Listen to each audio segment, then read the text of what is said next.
guys, cool about my back. I'm Rick. I'm Aaron. Eric. I'm Calvin. Berserk! All right. Back. I usually go second. Don't know why you're afraid. Put your glasses on. Nothing can go wrong. Na, na, na, na, na, na. I legitimately really know love the that words. song and look forward to it every week. I also look forward to finding out, because we had some craziness last Demons! episode. Demons! Like, One. he got big and he flew away. He got massive. It's crazy. He was like So I brought this in case he Van shows up Helsing today. with Hugh Jackman, Dracula massive. Yeah. So, but we survived, or at least Guts and Griffith did. Yeah, many didn't. Yeah. Everyone else- Is Sean Shamwell alive? Died in that. Everyone else Rick. died. What? Is Goku, is he alive? Yeah. Okay. Yeah, he was show. with- That's a different show, Eric. That's a different show. So happy. You don't even know his With, name. It's Gaston. There you go. Gaston. You got it. I didn't have to look. Yeah, correct it on your notes. No, yeah, I know. I messed out.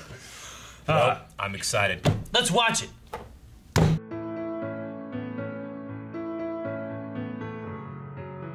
All right, well, we got our That is Ceradon, right? we got our dude back.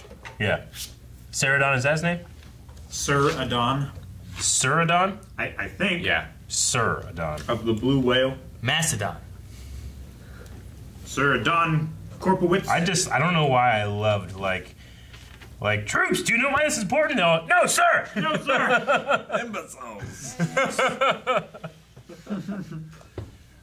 Is there, like, a translation thing, or that the tree comment doesn't make sense? Because there's trees. He's an idiot. It's just, yeah, he's an idiot. The trees are they're cut back a little bit from where the castle is. There's no trees around here. There's trees literally around Down, him. there's just an expansive forest. Like we're in a vineyard. It's not a tree, it's a Does he bush. think because they're fruit-bearing trees, they're not trees? They have vines on them. Maybe they don't float. I don't know that I would give him a I mean, Applewood is a supposed stronghold to be pretty. after the pretty events heavy. of the last one. Well, Especially an important stronghold like this one. this is an important one. sounded like it was he important. has the advantage this time. Last time he had no advantage, other than his bombs. Well, He had He a had wall. He had a fort. He had fortifications. He wasn't ready. so what's happened throughout much of history is you'll have idiot generals that you have to keep because of their family. Because of their family, yeah. It's like what the king of Midland was saying, right? He's like, I don't trust these generals from these aristocratic families. Yeah. I need people who can actually do stuff. So if you had a Don, would you put him somewhere that was like in Alaska. well, yeah. It's like Would when they you did put in him far Stripes. away, or would you put him somewhere that is so secure and fortified that no one could fuck up? That's a good point. No, I'd do like Stripes and put him in Alaska or North Pole, whatever they did, with that one dude who was like, they couldn't get rid of him, but they could just take him somewhere. Well, then he's going to complain to his dad, and his dad's going to be like, hey, you know? Put him somewhere. I would put him somewhere so inconsequential. Yeah. You know what? That's what they did, and he fucked up. Yep. Yeah, but that's because there was an army there. Just put him somewhere else that's inconsequential. I mean, I like With the logic 10 men. of, like, there's no way he can fuck this up. But and obviously it's that the would not. most pivotal, like, stronghold. He's using a strategy from 300 years through his family. And- Take the road, you take the war. And it sounds like that he succeeded against the last invading force that came in, and was able to destroy 2/3 of them. Isn't that what On he the said? bridge. Yeah, true. Isn't that what he said too about the bomb one, about their tactical retreat? A family, generational, Yeah, it was- 300-year-old. It was a retreat 300-year-old plan. tactic that was passed down through the It worked. They didn't get the fort. Korpowitz family. The years do change, so I'm not sure if he's lying or if there's just like That's just his makeup. well, like you know, number- different ancestors came up with different plans. Yeah. Right. So like this one was 300 years ago, but like the son of that one 260 years ago came up with this one maybe, Yeah, or he's just making it all up. I don't know. to make his family seem more like prestigious than they are. Yeah. Yeah, it seems like Guts took to, I don't know, he's contemplating, you know, he had some doubt about Griffith, but then whenever Griffith talked about, like, you know, I came to save you, like, not us or, you know, our side, he said you, and he just it's not like Guts has had a mentor that cared about him, So it seems to have kind of solidified his faith in him. But I felt like he was doubting for a little bit, being like, hearing what that demon said, like, at first when I heard that, I'm like, well, his ambition, what does that mean? But does it mean that he's just using Guts, or does he really care for him? And it feels like Guts thinks that he really cares for him. Yeah. And when he saw that princess, I'm like, is it really because he's like, wow, pretty, or is it like, an opportunity to go beyond my station again? I don't know.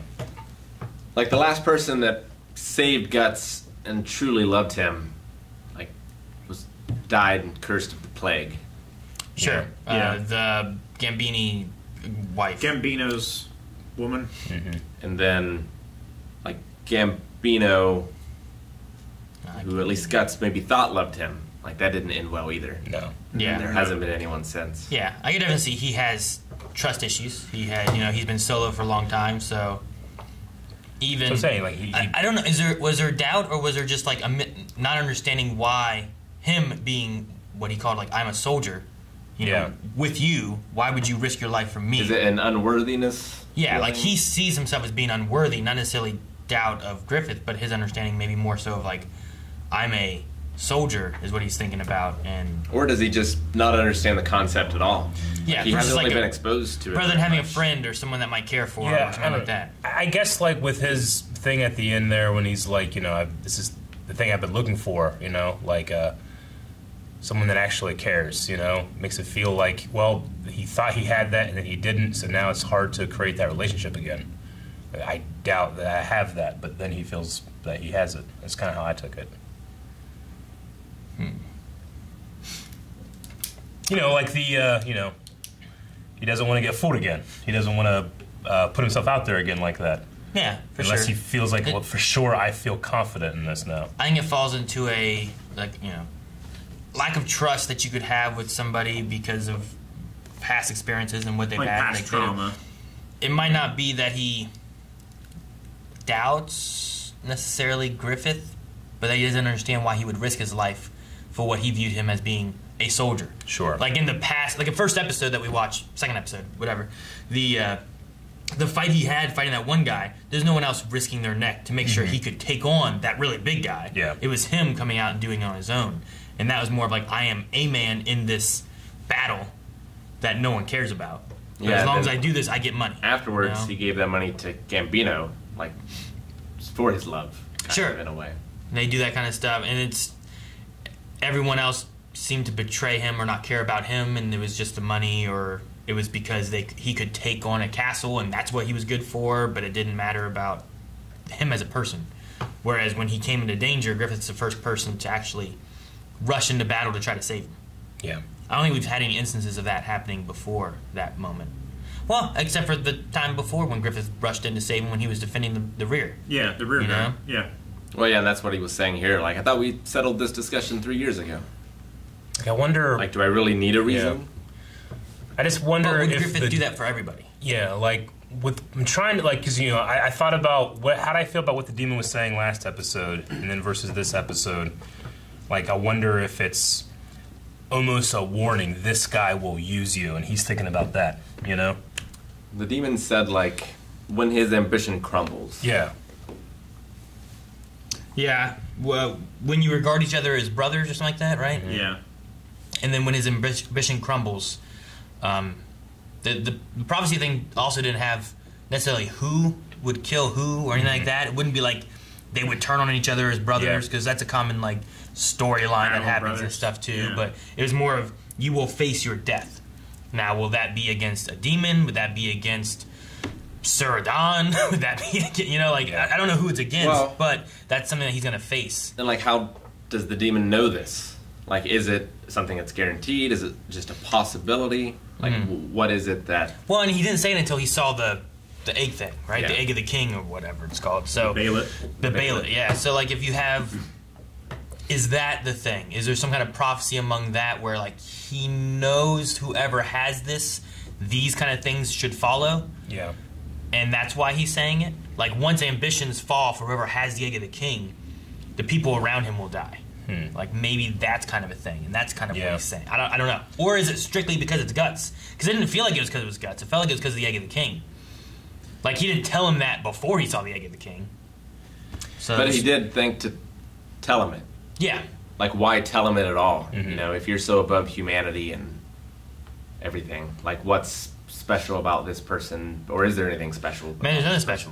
I mean, telling somebody you're gonna die here and you're fated to it could just be a twisty demon shitty thing to do. You know, like Could be. if I told you, Rick, you know, I saw the future, and when this and this happens, you're gonna die, and you're just like, what? And now you're like, something kind of like what I said happens. You're like, wait, is this it? And it's like now you're just freaking out through life, waiting for your time to die, and it's in the back of your mind the whole time. Like, True, because I mean, you know, he was the first person to wound him in that way. Like, he seemed pissed at him, but he let him go too. Like, if the egg was protecting Griffith somehow, why let Guts go? why let Guts go? And like I said, maybe it has to do with like is there a prophecy or a fate for that egg, and the people around it are supposed to be protected, or they need to follow? I don't know.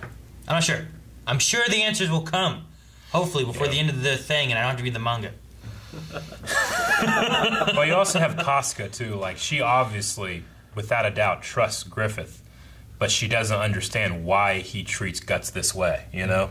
Yeah. So, like, there's no lack of trust or anything. It's just, like, she's wrestling with that and treating him, you know, that way. Like, she sees Guts. Is it jealousy, though, or is it just, like, just a lack of I understanding? think a lot of it might be jealousy, but I think part of it too is like she sees him being disrespectful and putting Griffith's dream in jeopardy, possibly through his actions.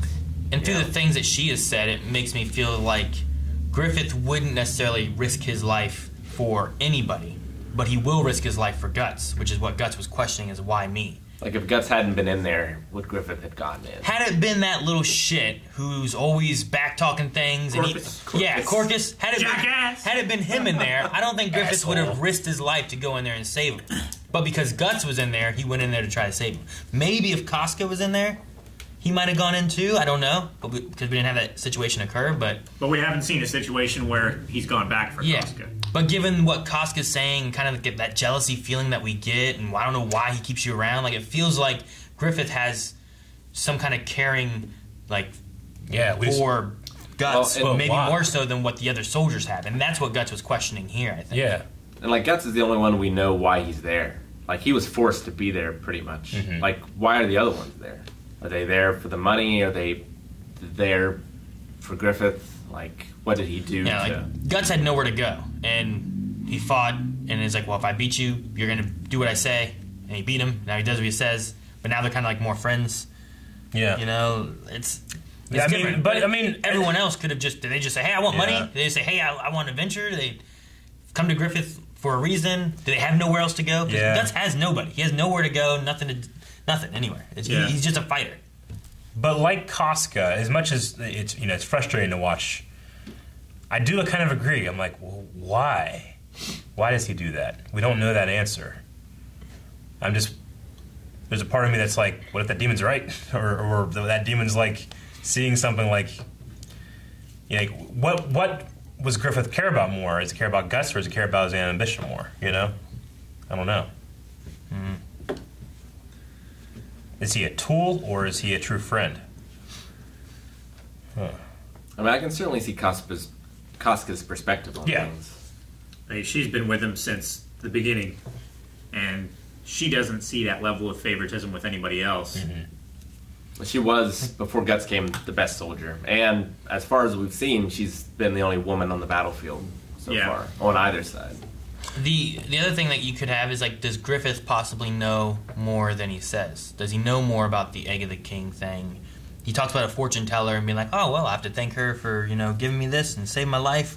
Does he have any familiarity with what it is, or is it just like a good fortune thing he got from a fortune teller one time? Or is he familiar with, like, a story that involves Guts, where that's why Guts is important and that's why he's willing to risk his life, because then it might progress him further to what his ambitions are? Yeah, I don't know. There's something with that Egg of the King. Like, this is the thing that, the man who rules the world, and then Griffith has that thing. Is there one person who can be the linchpin to everyone else in the world? It feels like he knows more. It's possible. Yeah. I think he was lying. He about, also had that line too about like the difference between a demon and a god. Like, is there a difference? Yeah, I don't know. Yeah. Like, one you normally associate with good, while the other one you associate with bad. But if his viewpoints are just like some powerful entity and being, like maybe his line of good and bad is a little bit more smudged than what we might think. Yeah, maybe he might be looking for the power of A god or a demon or something like that.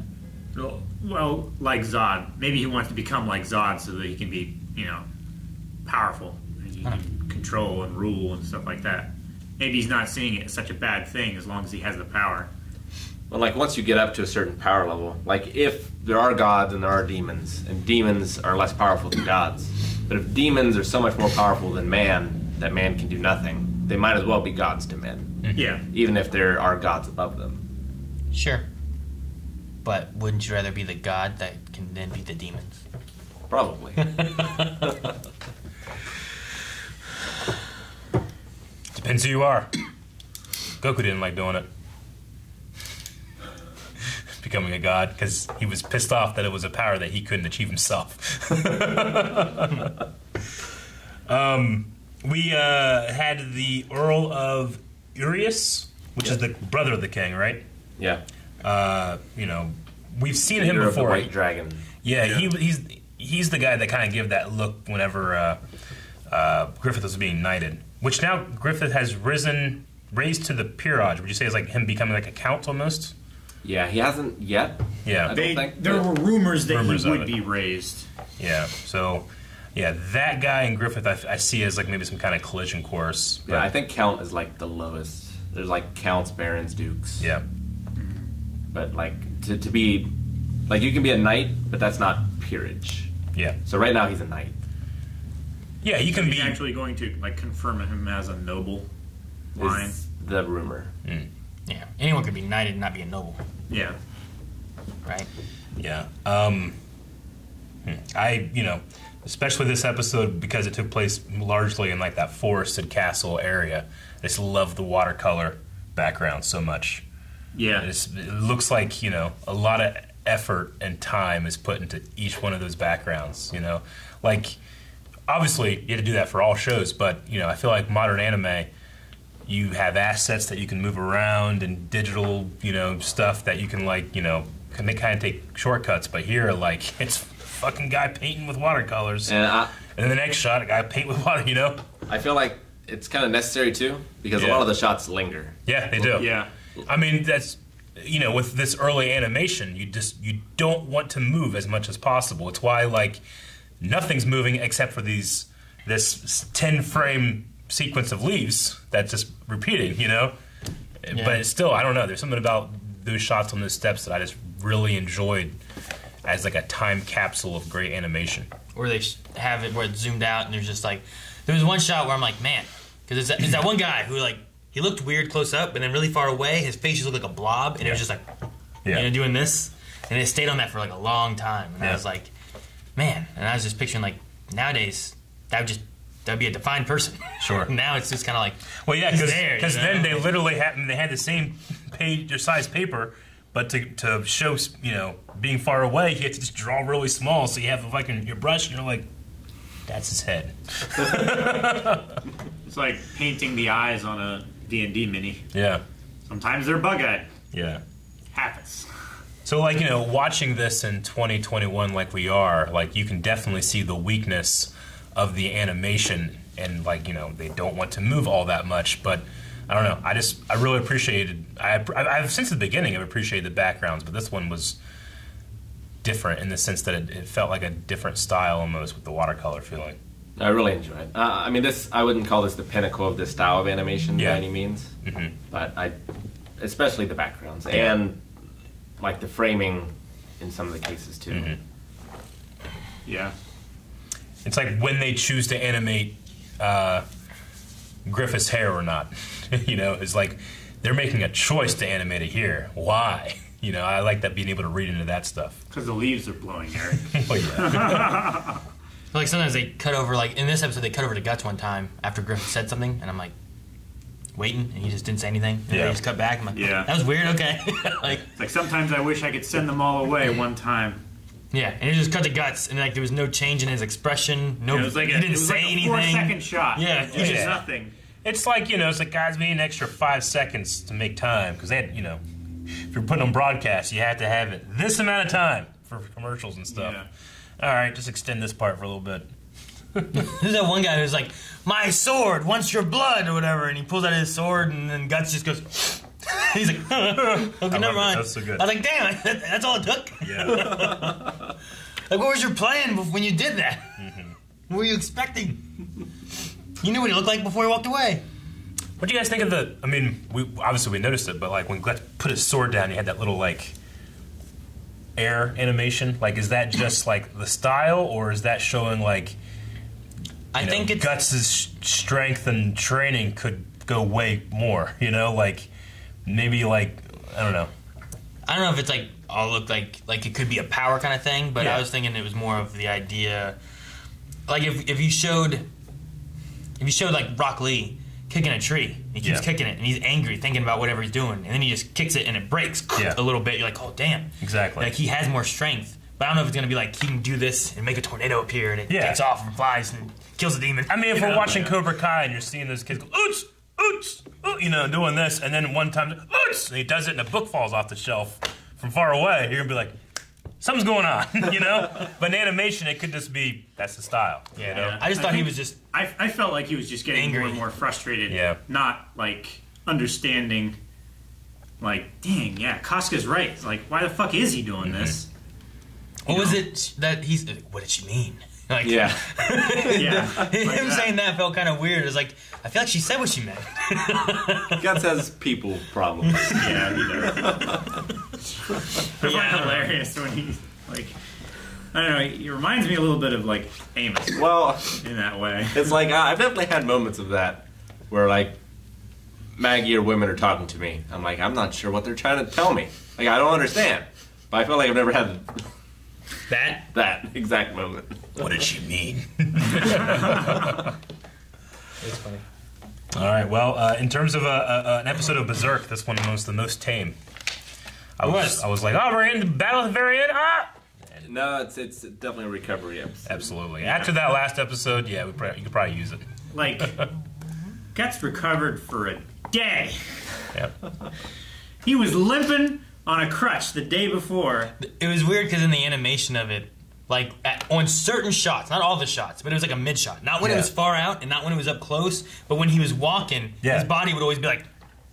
It's like when Calvin's sitting still, but his leg is shaking. Yeah, it was like this weird shaking thing. But then it would zoom out a little bit more, and he's just walking. And then it would zoom in more, and he's just walking. I don't. It was a while ago, but one time you were sitting there when we were talking, but your leg was shaking, and the only thing moving was your headrest. Yeah. It was so the only thing is shaking is this. I was like, "What's happening?"